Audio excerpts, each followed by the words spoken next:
आज का पहला पाठ प्रेरित चरित अध्याय 8 पर संख्या 1 से 8। वे घूम घूम कर सुसमाचार का प्रचार करते थे। यरूशलेम में कलीसिया पर घोर अत्याचार प्रारंभ हुआ। प्रेरितों को छोड़ सबके सब यहूदिया तथा समारिया के देहातों में बिखर गए।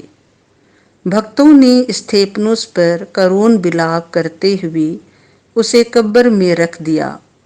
शाऊल उस समय कलीसिया को सताने लगा।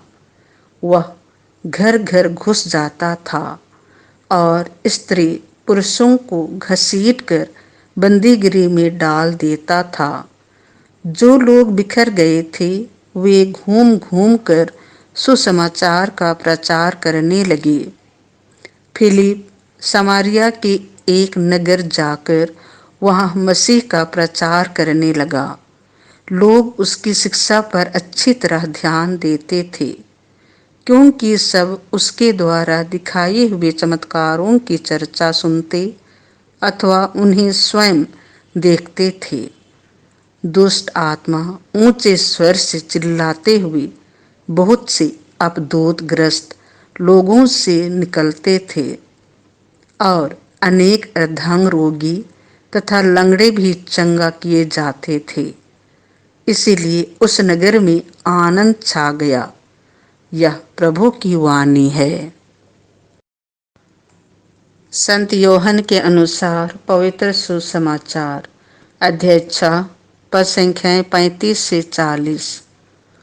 पिता की इच्छा यह है कि जो कोई पुत्र को पहचान कर उसमें विश्वास करे उसे अनंत जीवन प्राप्त हो। यीशु ने लोगों से यह कहा, जीवन की रोटी मैं हूँ। जो मेरे पास आता है उसे कभी भूख नहीं लगेगी और जो मुझ में विश्वास करता है उसे कभी प्यास नहीं लगेगी। फिर भी जैसा कि मैंने तुम लोगों से कहा, तुम मुझे देखकर भी विश्वास नहीं करते।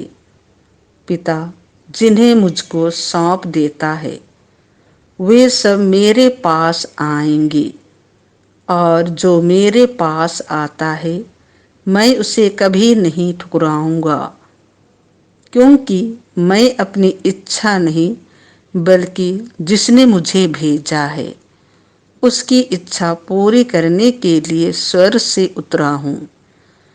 जिसने मुझे भेजा है उसकी इच्छा यह है कि जिन्हें उसने मुझे सौंपा है मैं उनमें से एक का भी सर्वनाश ना होने दूं, बल्कि उन सबों को अंतिम दिन पुनर्जीवित कर दूं। मेरे पिता की इच्छा यह है कि जो कोई पुत्र को पहचान कर उसमें विश्वास करता है उसे अनंत जीवन प्राप्त हो। मैं उसे अंतिम दिन पुनर्जीवित कर दूंगा। यह प्रभु का सुसमाचार है।